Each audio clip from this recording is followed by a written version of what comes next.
இந்த வீடியோ பார்த்துருக்க எல்லாருக்குமே இந்த விஜய் அபிஷேக்கோட ஒரு ஸ்ட்ராங்கான வணக்கத்தை சொல்லிடுறேன். நம்ம டெய்லி ஒரு ஸ்டோரி சொல்லிட்டு இருக்கோம்ல. இன்னைக்கு எதை பத்தி பேச போறோம் அப்படின்னா, ஒரு பேசும் பொருளா இருக்கிறது. அதாவது இப்போ பொலிட்டிக்கல்ல, அதாவது தேர்தல் நெருங்க போகுது. இந்த நேரத்தில் எல்லாருமே பேசிட்டு இருக்க ஒரு விஷயம் என்ன அப்படின்னா, தாவேகா யாரோட கூட்டணி வைக்க போறாங்க அப்படின்ற ஒரு சந்தேகம் தான். ஆனா அதுக்கு என்ன சொல்லியிருக்காங்க, தாவேகா கூட்டணி கிடையாது, தனிச்சு தான் நிக்க போறாங்க அப்படின்னு சொன்னாங்கல்ல. அது ஒரு ஏமாற்று வேலை அப்படின்னு சொல்லலாம். இல்ல புதுசா கட்சியை பராமரிக்க போறாங்க அப்படின்னு சொல்லலாம். அதாவது என்ன சொல்றேன் அப்படின்னா, கூட்டணி கண்டிப்பா இருக்கு. ஆனா அது யாரு கூட அப்படின்றது உங்களுக்கும் தெரியாது, யாருக்கும் தெரியாது. ஆனா ஒரு கருத்து கணிப்பு ஒன்று இருக்கு, இவங்களோட தான் வைக்க போறாங்க அப்படின்றது. ஆனா இப்போதைக்கு ஏன் கூட்டணி அவங்க அறிவிக்கல அப்படின்றத பத்தி தான் இந்த வீடியோல நான் ஃபுல்லா சொல்ல போறேன். ஸோ ஏன் கூட்டணி அறிவிக்கல அப்படின்னு நீங்க தெரிஞ்சுக்கணும் அப்படின்னா இந்த வீடியோ ஃபுல்லா பாருங்க. நான் உங்க விஜய் அபிஷேக், இது நம்ம ஜெம் டிவி.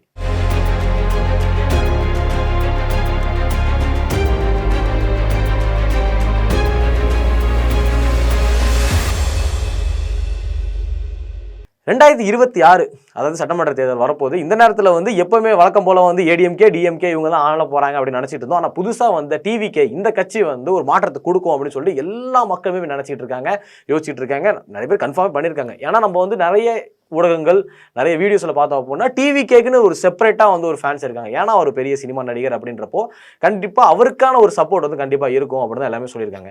ஆனா இதுக்கு முன்னாடி வரை என்ன பேசும் பொருளா இருந்துச்சு அப்படின்னா, டிவிகே ஏடிஎம்கேவோட ஜாயின் ஆக போகுது, ஒரு கூட்டணி ஒன்று வைக்க போறாங்க. ஏன்னா விஜய் இது வரைக்கும் பேசினதுல டிஎம்கே அடிக்கிறாரு, பிஜேபி அடிக்கிறாரு, எல்லா கட்சியும் அடிக்கிறாரே தவிர ஏடிஎம்கே வேணும் தொடக்கூட இல்லை. அதுக்கு காரணம் இதுவாக இருக்குமா அப்படின்னு எனக்கு தெரியல. ஒருவேளை அம்மா மேலே இருக்கிற பயமா இல்லை அம்மா மேலே இருக்கிற மரியாதையா அப்படின்றதில்ல. இது வரைக்கும் அவங்க ஏடிஎம்கே எந்த ஒரு சீண்டலும் சீண்டவே இல்லை அப்படின்னு சொல்லலாம். ஆனால் ரீசெண்டாக எடப்பாடி பழனிசாமி அவர்கள் என்ன சொல்லிட்டாரு அப்படின்னா, தாவேக்காவோட கூட்டணி வைக்கிறதுக்கு நாங்கள் இன்னும் பேசவே இல்லை, அவங்களும் பேசலை நாங்களும் பேசலை அப்படின்னு சொல்லி அவர் விட்டார்.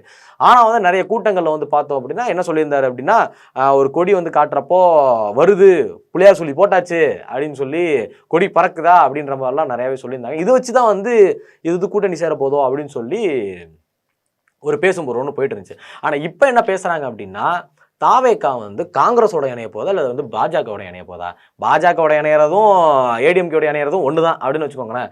காங்கிரஸோட இணையறதுக்கு எனக்கு தெரிஞ்சு வாய்ப்பு ரொம்பவே கம்மி அப்படின்னு சொல்லலாம். ஏன்னா காங்கிரஸ் இப்போ டிஎம்கேவோட இருக்காங்க, அவங்க காலங்காலமாக டிஎம்கேவோட தான் இருக்காங்க. அப்படின்றப்போ இணையறது எனக்கு தெரிஞ்சு கொஞ்சம் கஷ்டம் அப்படின்னு தான் நினைக்கிறேன். இதுவே பாஜகவோட இணையறாங்க அப்படின்னா அதுக்கு அதிக சதவீதமாக வாய்ப்பு இருக்குது. ஏன் அப்படின்னா இப்போ ரீசெண்டாக பார்த்தோம் அப்படின்னா தளபதி விஜய் பாஜக எந்த இடத்துல அடிக்கவே இல்லை. இப்போ வச்ச செயற்குழு மீட்டிங்காக இருக்கட்டும், அது அவசரமாக சிறப்பு மீட்டிங்லாம் வச்சாங்களே, அதுல கூட பாஜக அவங்க எதுவுமே பேசவே கிடையாது. ஃபுல்லா டிஎம்கே பத்தி மட்டும் தான் பேசிட்டே இருந்தாங்க. எனக்கே ஒரு மாதிரி, ஏன்னா ஒரு வாட்டி பாசிசம் பாஜகன்னு சொன்னாங்க, அதுக்கப்புறம் பாஜக பத்தி பேசவே இல்லை. இதை என்ன சொல்றாங்க அப்படின்னா, அதாவது அதான் பயந்துட்டாரு விஜய், பயந்துட்டாரு. ஏன்னா சிபிஐ எலெக்ஷன் வந்துருச்சுல்ல, ஸோ அது அப்படியே பாஜக கொஞ்சம் அப்படியே தாவுறாரு. ஏன்னா சிபிஐலேருந்து விஜய் காப்பாற்றணும்னா பாஜகவில் தான் முடியும் அப்படின்ற மாதிரி ஒரு செட் ஆஃப் பீப்புள்ஸ் இதை பற்றி பேசிட்டு இருக்காங்க.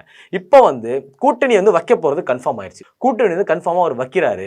ஆனால் ஏன் இப்போ அனௌன்ஸ் பண்ணல அப்படின்னா, ஜனநாயகன் படம் ரிலீஸ் ஆக போகிறோம், நம்ம எல்லாருக்குமே தெரியும். அதாவது பொங்கலுக்கு இந்த படம் ரிலீஸ் ஆக போகுது.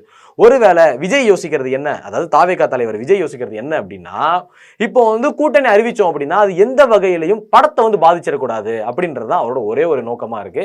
ஏன் அப்படின்னா இப்போ படம் ரிலீஸ் ஆக போகுது அப்படின்றப்போ ப்ரொமோஷன் சைட்லாம் இன்னும் யாருமே இறங்கவே இல்லை. அதாவது கரூர்ல ஒரு சம்பவம், ஒரு மிகப்பெரிய சிறப்பான சம்பவம் நடந்துச்சுல, அந்த சம்பவத்திலேயே விஜய் ஒரு மாதிரி இதா இருக்காரு, இந்த படம் ஓடுமா ஓடாதா அப்படின்ற சந்தேகத்தில் இருக்காரு அப்படின்னு சொல்லலாம்.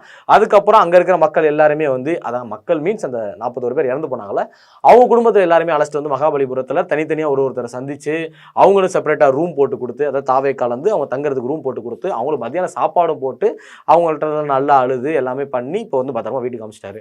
அப்படின்றப்பதான் இப்போ பாடல் கூட ரிலீஸ் ஆயிருச்சு, அது கூட நல்ல ஒரு ரீச் கொடுத்துருக்கு அப்படின்னே சொல்லலாம். இப்போ படத்தோட எப்படி ப்ரொமோஷன்ல முழுமையா அந்த டீம் இறங்க போகுது. அதாவது படத்தை இப்போதைக்கு நல்லா கொண்டு போகணும் அப்படின்றது. ஏன்னா இப்போ படத்தை யாருக்கோ ஒருத்தர் கொடுத்துட்டாங்க. கொடுத்த விஷயம் நம்ம எல்லாருக்குமே தெரியும், ஒரு பெரிய ப்ரொடக்ஷன் தான் கொடுத்துருக்காங்க. அது எப்படி ஒரு கொடுத்தாரு அப்படின்றது தான் தெரியல. எல்லாருமே எதுக்குற விஜய் அவர்கள் படத்தை மட்டும் அந்த நிறுவனத்துக்கு கொடுத்தது ஏன் அப்படின்றது எல்லாருக்குமே ஒரு பேசும் பொருளாக இருக்கு. இப்போ ஃபுல்லாகவே ஒரு யோசிக்கிறது என்ன அப்படின்னா, ஜனநாயகர் படத்துக்கு அப்புறம் தான் கூட்டணியை பற்றி பேச போகிறாங்க அப்படின்னு சொல்கிறாங்க. ஏன்னா இது மெயின் ஃபுல்லான ரீசன் என்ன அப்படின்னா, தாவேகா தலைவர் விஜய் ஒரு தலைவருக்கு முன்னாடி ஒரு நடிகர் அப்படின்றப்போ அவரோட கடைசி படமாக இருக்கிற இந்த ஜனநாயகனை கண்டிப்பாக ஒரு ஃபுல்ஃபில்லாக கொண்டு போயிடணும், ஒரு பெரிய படமாக கொடுக்கணும் அப்படின்னு தான் நினைக்கிறாரு. ஏன்னா இதுவே மக்கள் மத்தியில் ஒரு பெரிய ஒரு பேசும் பொருளாக தான் இருக்குது. ஏன் அப்படின்னா இப்போ ஜனநாயகன் ஒரு கடைசி படமாக இருக்க போகுது. அது மட்டும் இது அரசியல் நிறையா இருக்கும் அப்படின்னு சொல்லி மக்கள் எல்லாருமே எதிர்பார்க்குறாங்க. அது மாதிரி இந்த படம் வரணும் அப்படின்னு சொல்லி எல்லாருமே எதிர்பார்த்துட்டு இருக்காங்க. அது மட்டும் இல்லாமல் இன்னும் ஒரு சில பேர் என்ன சொல்கிறாங்க அப்படின்னா, நீங்கள் சினிமா சினிமாவே நடிங்க, நீங்கள் சினிமாவோட தமிழ் சினிமாவில் வந்துட்டீங்க அப்படின்னா தமிழ் சினிமாவுக்கு ஒரு பெரிய தாக்கமாக இருக்கும், அதனால நீங்கள் சினிமாவிலே இருக்கணும் அப்படின்னு சொல்லிட்டு ஒரு செட் ஆஃப் பீப்புள் சொல்கிறாங்க. இன்னொருத்தங்க என்ன சொல்கிறாங்க அப்படின்னா, இவர் துணை முதலமைச்சரான, அதாவது இப்போ பார்த்தோன்னா பவன் கல்யாணம் வந்து ஒரு துணை முதலமைச்சராக இருக்காரு, ஆனால் அவர் இன்னுமே படங்கள் எல்லாமே நடிச்சிட்டு இருக்காருல்ல, அந்த மாதிரி நீங்களும் துணை முதலமைச்சராக இருங்க, துணை முதலமைச்சராக படங்கள் நடிச்சுக்கிட்டே இருங்க, உங்கள் படத்தை வந்து நாங்கள் பார்த்துக்கிட்டே இருக்கணும் அப்படின்னு சொன்னால், படத்தை பார்க்கணும் அப்படின்னா தலைவர் ஆகிட்டாருன்னா அப்படின்னா ரீரிலீஸ் பண்ணிப்பாரு அப்படின்ற மாதிரி. இப்போ வந்து என்ன சொல்கிறாங்க அப்படின்னா, அவர் வந்து துணை முதலமைச்சராக நான் வந்து குதித்தால் தலைகீழாகத்தான் குதிப்பேன் அப்படின்ற மாதிரி தாவேகா தலைவர் விஜய் வந்து இறங்கினா சிஎம்மாக தான் இறங்குவேன் அப்படின்ற ஒரு முடிவில் இருந்திருக்கிறதா அப்படி சொன்னாங்க. ஆனால் வந்து கண்டிப்பாக எனக்கு தெரிஞ்சு ஜனவரிக்கு அப்புறம், எனக்கு தெரிஞ்சுன்னா நான் சொல்லலை, அதாவது கருத்து கணிப்பில் சொல்கிறாங்க, என்ன சொல்கிறாங்க அப்படின்னா ஜனவரிக்கு அப்புறம் கண்டிப்பாக தாவேகா வந்து இன்னொரு கட்சியோட கண்டிப்பாக கூட்டணி வைக்கும். அந்த கட்சி வந்து எந்த கட்சி அப்படின்றது கண்டிப்பாக உங்களுக்கே தெரியும், ஒரு கெஸ் ஒன்று வச்சிருப்பீங்க. சரி, ஓகே, இப்போ நீங்கள் சொல்லுங்கள், இப்போ வந்து தாவேகா வந்து எந்த கட்சியோட கூட்டணி வச்சா நல்லா இருக்கும், காங்கிரஸா, பாஜகவா, ஏடிஎம்கேவா அப்படின்றத நீங்கள் சொல்லிட்டு, இல்லை கூட்டணியாக வைக்க வேணாம் அப்படின்னாலும் நீங்கள் என்ன யோசிக்கிறீங்களோ அதை மறக்காம கமெண்ட் செக்ஷனில் கமெண்ட் பண்ணிட்டு போங்க. இந்த மாதிரியான இன்ஃபர்மேஷன்லாம் நீங்கள் தெரிஞ்சுக்கணும் அப்படின்னா மறக்காம ஜெம் டிவியை சப்ஸ்கிரைப் பண்ணுங்கள்.